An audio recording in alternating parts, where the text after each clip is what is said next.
रात का अंधेरा पूरे गांव को निगल चुका था। ठंडी हवा सूनी गलियों से गुजर रही थी।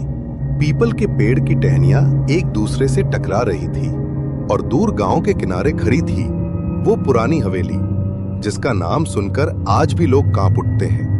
कहते हैं उस हवेली में एक दिया जलता है जो कभी बुझता नहीं, और जिसने भी उसे बुझाने की कोशिश की वो खुद हमेशा के लिए अंधेरे में खो गया। गांव में एक नौजवान था, अर्जुन। लोगों की डर और अंधविश्वास भरी बातें सुन सुनकर वो तंग आ चुका था। उसने कहा, ये सब झूठ है। अगर कोई भूत होता तो अब तक मुझे दिख गया होता। गांव वाले बोले, मत जा अर्जुन, उस हवेली में जाने वाला कोई लौटकर नहीं आया। पर अर्जुन हंसते हुए बोला, डर सिर्फ कमजोरों को होता है। आज रात मैं उस हवेली में जाकर देखूंगा कि आखिर सच्चाई क्या है। उस रात जब घड़ी ने 12 बजाए, अर्जुन हाथ में टॉर्च लिए हवेली के दरवाजे तक पहुंचा।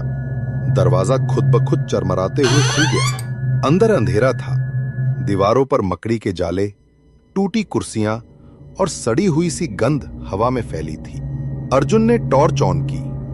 धूल उड़ने लगी और उसकी रोशनी दीवार पर पड़ी जहां किसी ने पुरानी भाषा में लिखा था, दिया बुझाना मौत बुलाना है। अर्जुन मुस्कुराया और बोला, कहानी का हिस्सा होगा। वो आगे बढ़ता गया। हवेली के बीचों बीच वहां एक लोहे के स्टैंड पर एक पुराना दिया जल रहा था। उसकी लौ बिल्कुल स्थिर थी, न झपक रही थी न डगमगा रही थी। हवा चल रही थी, पर दिया मानो किसी अनदेखी ताकत ने थाम रखा हो। अर्जुन धीरे धीरे आगे बढ़ा और फुसफुसाया, बस इतना ही है डर, एक दिया।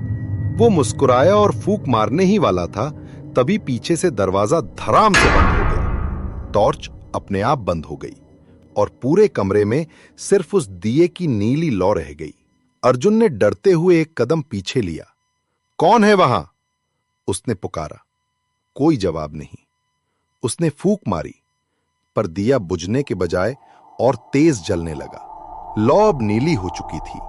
धीरे धीरे दिए की परछाई दीवार पर फैलने लगी और उस परछाई में एक औरत का रूप। उसकी आंखें लाल थी, बाल खुले हुए और आवाज जैसे किसी गहराई से आ रही हो। तुमने मेरी नींद तोड़ी है, अब तुम मेरा हिस्सा बनोगे। अर्जुन की सांसें तेज हो गईं। वो दरवाजे की ओर भागना चाहता था, पर उसके पैर जमीन से चिपक गए थे।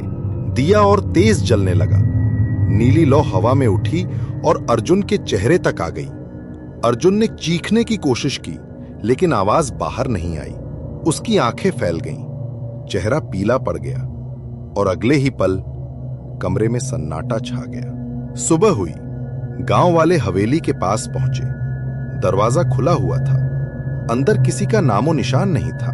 फर्श पर बस वही दिया जल रहा था, अब भी नीली लौ के साथ, और उसके पीछे दीवार पर एक नई परछाई उभर आई थी, एक नौजवान की। गांव वाले एक दूसरे को देखते रहे, पर किसी ने कुछ नहीं कहा। धीरे धीरे सब वहां से चले गए।